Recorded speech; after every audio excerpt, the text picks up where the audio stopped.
So let's radiated with knowledge. तो सबसे पहले हम इसके इंट्रोडक्शन पे डिस्कस करते हैं। Breast cancer is one of the most common cancers affecting women especially after age of 40। तो ब्रेस्ट कैंसर एक ऐसी कंडीशन है जिसमें ब्रेस्ट के सेल्स एबनॉर्मल तरीके से ग्रो करने स्टार्ट हो जाते हैं। ठीक है, तो ये ग्रोथ अनकंट्रोल्ड होती है और एक लंप या फिर एक मास बना सकती है। ठीक है, एंड ये स्पेशली हमारे जो भी वुमेन्स होती हैं जिसकी एज आफ्टर 40 के बाद सबसे ज़्यादा देखने को मिलते हैं। तो जैसे कि डक्टल कार्सिनोमा जो मिल्क डक्ट्स में स्टार्ट होता है, एंड लोबुलर कार्सिनोमा जो मिल्क प्रोड्यूसिंग ग्लैंड्स में डेवलप होता है। ठीक है, तो ये कैंसर कभी ब्रेस्ट तक लिमिट रहता है और कभी कभी बॉडी के दूसरे पार्ट्स में भी स्प्रेड हो सकता है। ठीक है, जिसे हम मेटास्टेसिस की कंडीशन भी कहते हैं। ब्रेस्ट कैंसर आज के टाइम पे अगर हम बात करें तो ये वुमन को अफेक्ट करने वाला सबसे कॉमन कैंसर है, स्पेशली 40 के एज के बाद। ठीक है, जैसे जैसे एज बढ़ती जाती है तो बॉडी की सेल्स रिपेयर करने की कैपेबिलिटी को खो देती है। ठीक है, और उसके अंदर डीएनए म्यूटेशंस एक्यूमुलेट होने लगते हैं। इसकी वजह से रिस्क सिग्निफिकेंटली क्या होता है, इंक्रीज होता रहता है।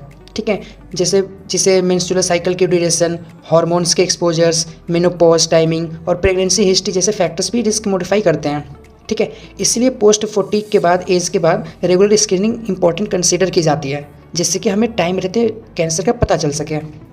एंड अब नेक्स्ट है, it originates from uncontrolled growth of breast cells often starting in ducts और लोब्यूल्स। ये डिजीज तब स्टार्ट होती है जब ब्रेस्ट टिश्यू के सेल्स का normal growth control system fail हो जाता है। ठीक है, और सेल्स अनकंट्रोल्ड मल्टीप्लाई करना शुरू कर देते हैं। ये एबनॉर्मल ग्रोथ मोस्टली डक्ट्स में स्टार्ट होती है जहाँ से मिल्क ट्रेवल होता है। ठीक है, ये लोब्यूल्स में जहाँ मिल्क का प्रोड्यूस होता है तो नॉर्मल सेल्स एक कंट्रोल्ड साइकिल फॉलो करते हैं, और जब उनकी ज़रूरत नहीं होती है तो एपोप्टोसिस, जिसे हम प्रोग्राम्ड सेल डेथ के भी नाम से जानते हैं, वो एक्टिवेट हो जाता है।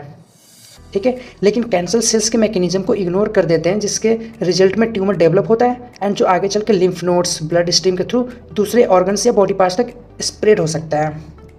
एंड अब नेक्स्ट है, early detection through screening and awareness can greatly improve survival and treatment outcomes. तो ब्रेस्ट कैंसर का ट्रीटमेंट आउटकम कम्प्लीटली स्टेज पर डिपेंड करता है। ठीक है, अगर डिजीज़ अर्ली स्टेज में डिटेक्ट हो जाए तो सर्वाइवल रेट एक्सट्रीमली हाई हो जाता है एंड ट्रीटमेंट सिंपलर होता है और कॉम्प्लिकेशंस बहुत ही मिनिमम हो जाते हैं। ठीक है, लेट स्टेज में ट्यूमर सराउंडिंग टिश्यूज़ एंड और भी बॉडी पार्ट्स ऑर्गन्स में इन्वेड कर लेता है एंड उन्हें भी वहाँ पे भी कैंसर सेल्स को ग्रो करने देता है, जिससे ट्रीटमेंट एग्रेसिव और आउटकम रिस्की हो जाता है। ठीक है, अर्ली डिटेक्शन के लिए स्क्रीनिंग मेथड जिससे self examination, clinical breast exam और मैमोग्राफी बहुत इंपॉर्टेंट रोल प्ले करते हैं। ठीक है, स्पेशली एज 40 के बाद। तो ऑब्जेक्टिव ये है कि ट्यूमर को माइक्रोस्कोप या वेरी स्मॉल साइज पर आइडेंटिफाई किया जाए, तब थेरेपी सबसे इफेक्टिव हो पाती है।